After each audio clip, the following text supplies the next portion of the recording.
audiobooks under books. What have you been reading? I'm about to spoil one of the 3 books from the Night Lord's Omnibus, so click away now if you so wish to read this on your own, because I'm going to spoil everything. So quickly, there are quite a few names running around in this book, and each one kind of does play its part, so very quickly before we start this, we're going to lay out some character names and their backgrounds. Again, this is an omnibus. The first book is Soul Hunter, the second is Blood Reaver, and the third is Void Stalker. We're going to be covering Soul Hunter. This is by Dembski-Bowden. Bowden? I did not mean to butcher names. So the main character in this book is Talos, the leader of First Claw, which is like saying squad size. So First Squad, First Claw. In First Claw you have Talos, former apothecary. It's no longer his main role, however those skills do come in handy from time to time. He's also able to see glimpses of the future. It is something that his Primarch Conrad Kurz had the ability to do as well. However, for Talos, it's extremely painful, and he has no control as to when his sight occurs. Also in First Claw, you have Sirion, Urzas, and Zarl. Later on, they acquire 2 other Space Marines named Adamar and Mercutian.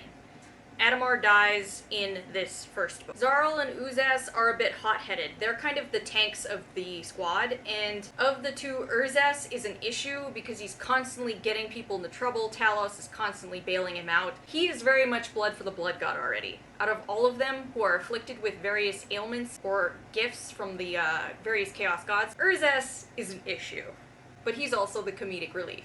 Enslaved to Talos is Septimus. He is the 7th slave, and then Octavia, also known beforehand as Eurydice. She is a navigator with a 3rd eye. In current time and space, the current war master is Abaddon. We also have 3 other characters that are key to this book, and one is a dreadnought, Malkarion, the Exalted, or the captain of Talos' ship. He's constantly battling a demon that he has fused with. That falls under the Chaos God Tzeentch, or Tzeentch. His speciality is Void War, or ship-to-ship fights. And then there's the Adamantar. They are the bodyguards to the Exalted. They're running around in Terminator armor. And lastly, we have Reuven. He is suspected a former Night Lord, but now falls under the command of Abaddon. Implied that he has some gifts from the Chaos Gods, or at least he's partial Psyker. The book opens up with Talos slamming his head against a wall. He's in the midst of sight, seeing the future. Whenever this happens, he's in extreme pain. He just happens to be in his room on the ship, and his servant Septimus is outside of his door counting down the minutes to ensure that there's a running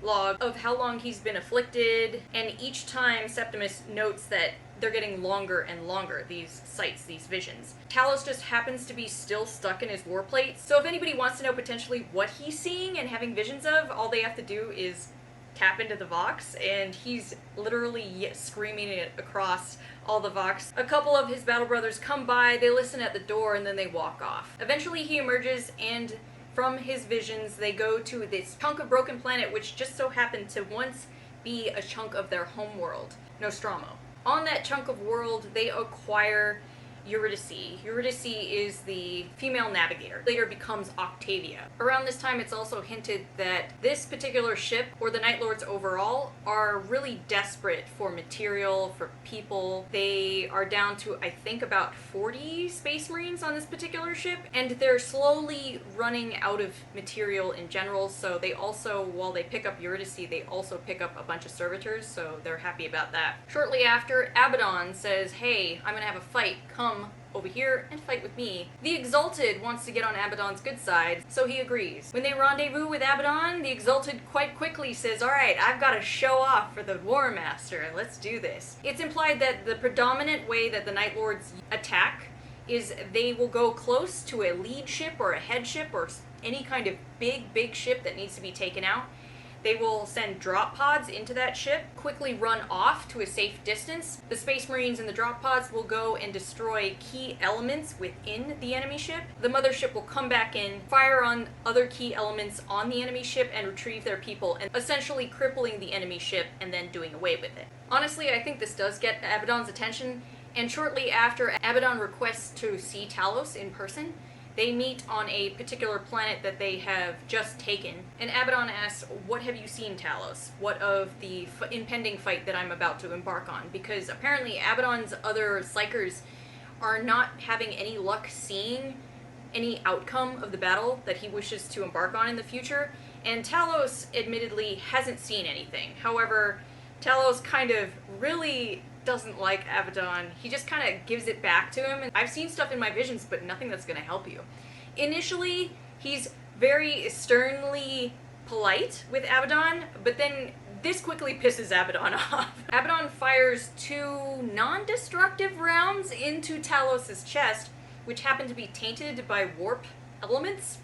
Craft? Spell? Question mark? It's designed to stun Talos into a paralytic communication with each of the Chaos Gods. So each of the Chaos Gods comes to him in turn, offering their gifts, all except for Nurgle. Nurgle looks at him and then blatantly nopes out. He's just like, yeah, okay, you don't want anything I have to offer. I'm not gonna even bother. Bye-bye now.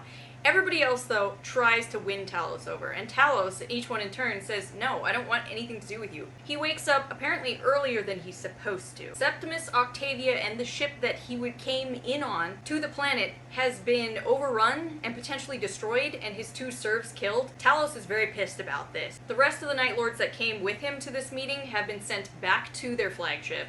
Talos, meanwhile, has to go kick in some human skulls and rescue Octavia, which he promptly does. He's very pissed about this because they're both his serfs and he needs them.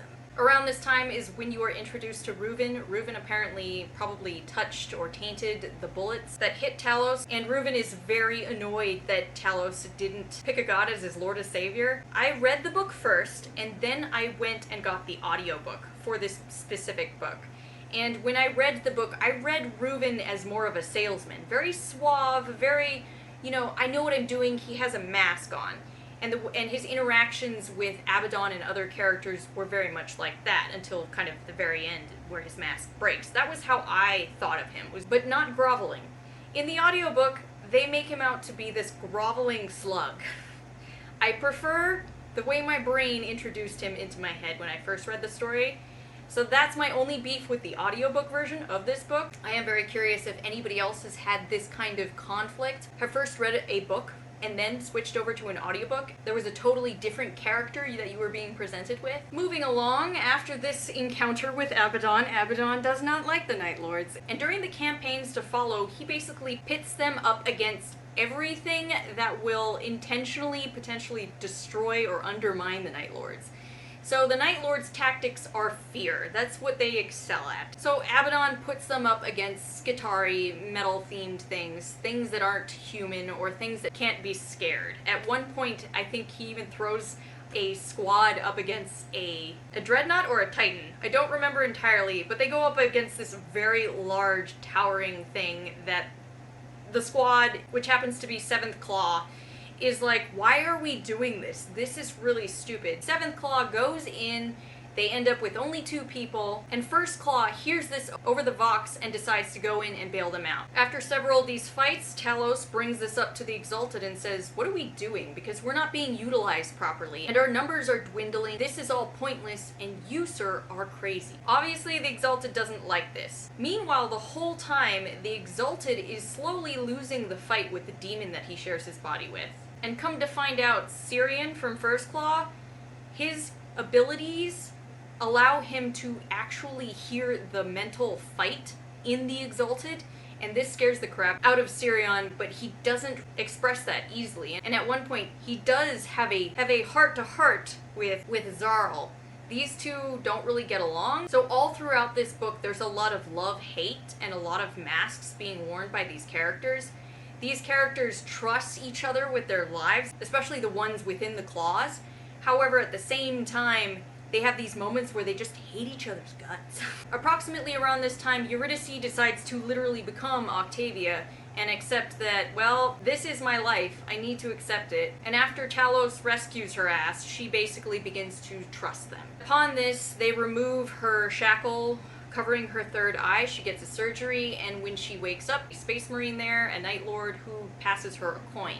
This coin comes in handy because any human who carries the coin is under the protection of one of the Night Lords. This allows her a certain degree of freedom, and she begins to become partially empowered by that. They never say whose name she has on her coin. Later on, Septimus gets a coin from Syrian. After the Night Lords find out that Septimus has given his Talos coin to the Voidborn, and the Voidborn is this little girl who is the first, apparently for a very, very long time, of humans born on the ship.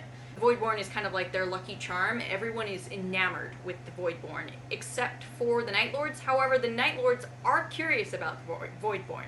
And here's another chunk of the book where, while Septimus is suiting Talos up in his armor, Talos, along with most of First Claw, actually ask about the Voidborn. It appears that they're genuinely curious, and they begin to joke. I can't quite tell if the Night Lords are being sincere, or if they're just playing this around for their own benefit in the long run, because that's the vibe that you get from the Night Lords. They wear masks for each other, and even in front of their serfs. You know, one moment they'll be bantery, and then the next moment they're punching each other out.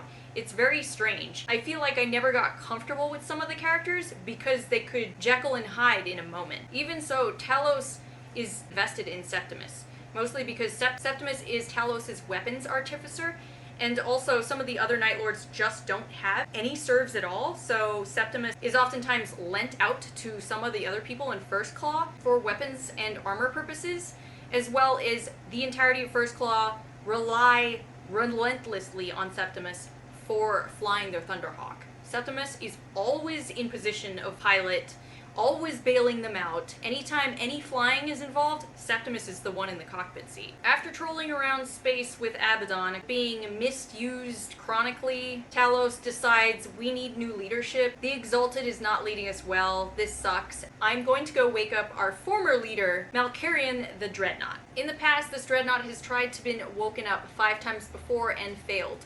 When the Dreadnought was originally interned, he didn't want to be put into a Dreadnought. He wanted to die. However, the Exalted, feeling threatened by potential leadership rising from Talos and now this Dreadnought, he decides this can't happen and sends one of his Adamentar to go and ruin the revival of the Dreadnought. However, this plans out ironically very beautifully because the way the Dreadnought wakes up is because he hears fighting. He hears Bolt of Fire. He dreams of war constantly. Still fighting under Abaddon's flag, the Dreadnought says, I'm gonna go kick some butt and chew some gum. However, the entire time in the back of this Dreadnought's mind, he's not happy to be here. He's not happy to be awake. He just wanted to die. Just before another fight, Talos phases out, going into one of his vision moments, right when they're all about to deploy down to this planet and go kick some butt. This vision that Talos has calls back everybody to the ships. Everyone's confused. All the Night Lords from other ships are like, what is going on? Why are you bringing your people back up to your ship? The Exalted is just like, I didn't recall people. It's the Dreadnought. The Dreadnought is telling them to go back, and that's because the Exalted doesn't like listening to Talos. However, when he's pressured, he quickly sides with Talos.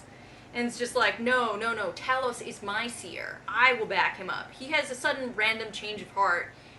These Night Lords, man, they change sides as easily as the wind blows. Everyone is recalled back to their ships. Abaddon's like, no, push forward. Talos wakes up from his vision and says, oh my gosh, Blood Angel reinforcements are coming and they're going to kick our asses. There's a scuffle and argument between Night Lords' ships, and in the end, the Exalted says, don't worry, bro, I will retrieve the rest of your Space Marines down on the planet. Why? Because I'm good at void battle and all that jazz, so the Exalted gets to show off some more. The Blood Angels pop out of warp space and begin to punch the Night Lords in the face. A bunch of Blood Angels get onto the ship, and oh look, they also brought a Dreadnought with them. So, of course, we have a glorious Dreadnought on Dreadnought fight where both of them tear each other to shreds. Neither of them wins, they both go down. The navigator of the Night Lord ship is shot, therefore pushing Octavia to become the new navigator, and unfortunately the Voidborn dies via one of the Blood Angels trundling through the lower levels, so all the humans on the ship take this as a very bad omen, and now believe that everything is cursed. At this point, it's revealed why Talos is Soul Hunter. He was given that by his Primarch. And that's because out of all of Kurz' legion went after the assassin that killed his father. Meanwhile, all the other Space Marines after the death of Kurz, it's implied, only wanted artifacts from their father. Kurz had originally said that his death has meaning and is justice, so do not kill the assassin that kills me. Originally everyone listens. Now that they've taken artifacts, however, they don't want to listen and are also following Talos. Talos only wanted revenge purely because of the life taken of his father. As a result of these actions, Talos has this begrudged bitterness against, I think, most Night Lords because of the actions taken, and further is even more hurt emotionally as a result of this. Talos eventually gets his gauntlet around the assassin and kills her. However, also during this process, out of nowhere, Eldar pop into being on the assassin's ship. They do some fighting, the Night Lords are equally probably confused, and then the Eldar disappear. There is no explanation about this, but I'm sure we'll get more in the next 2 books. The book ends with 2 Eldar conversing, one of which is divining the potential future, and implies that they will have a conflict with the Soul Hunter. At this point, the book ends, leaving it very open to continue.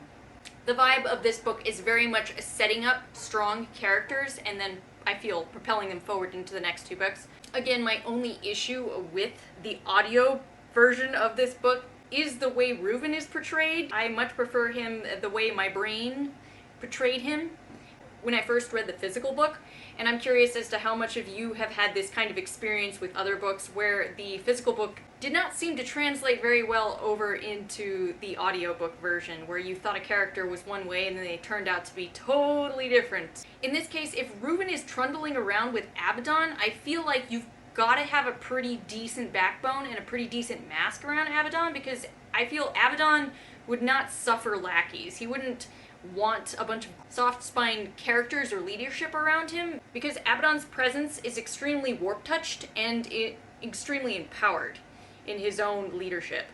And if you're going to be in his inner circle, you have to be not quite on his level, but you have to have a strong presentation of something similar.